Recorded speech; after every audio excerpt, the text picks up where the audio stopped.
আপনি চাইলে সারা বছর 10-20টা হাঁস ফ্রিতেই পালতে পারেন। কিভাবে?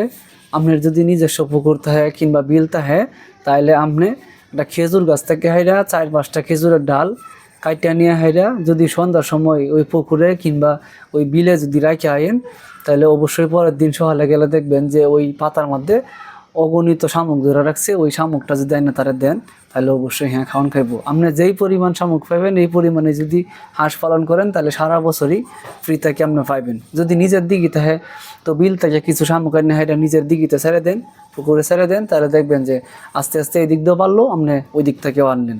যত বেশি শামুক আপনি আনতে পারবেন, অত বেশি আপনি হাঁস ফ্রিতে ফেলতে পারবেন। আর আল্লাহ পাক এমন একটা শক্তি ওই শামুকের মধ্যে দিছে যে এটা যদি হাঁস খায় তার অনেক বেশি উপকার হয়। হ্যাঁ, সুস্থতা হয়, ও খুবই অল্পতে হ্যাঁ ডিম দেয়, এমনকি তার শরীর স্বাস্থ্য অনেক ভালো থাকে।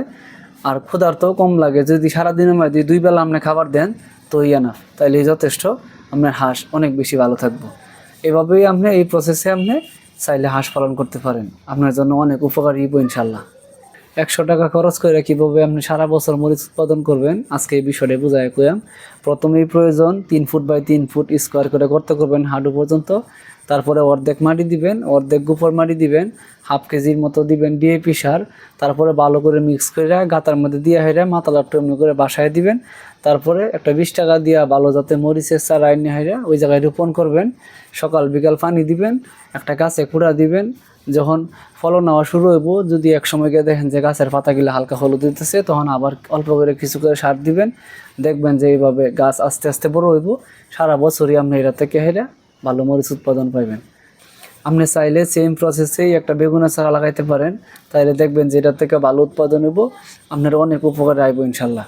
বড় আর হয় না কিংবা ভালো উৎপাদনও হয় না। এটার কারণ হলো গাছের বয়স যত হয় তত হ্যাঁ ছড়াইতে চায়, শিকড় ছড়াইতে চায়, কিন্তু মাটিটা আস্তে আস্তে পানি দেওয়ার পরে, বৃষ্টি হওয়ার পরে যখন মাটিটা চাপ লাগিয়ে বসে পড়ে, তখন আর শিকড় ছড়াইতে পারে না, গাছও নতুন করে খাবার পায় না। এই কারণে আস্তে আস্তে নষ্ট হয়ে যায়, ফলন হয় না।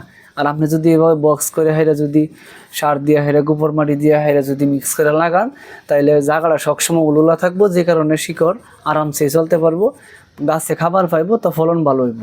তো এই প্রসেসটা আপনার ব্যবহার করুন লাগবো, যে এইভাবে স্কোয়ার করে গর্ত করে হাইরা। আর নাহলে সামান্য গাতা করে যদি আপনি গাছটা বসায় দেন, তাহলে এই গাছ কোনো সময় বড় হইতো না, ফলন দিত না। এই কারণে আপনি কিছুদিন যাইতেই এটা নষ্ট হয়ে যাবো গা, মরে যাবো গা। আর এই প্রসেসে লাগাইলে সারা বছর এই গাছটা জীবিত থাকবো।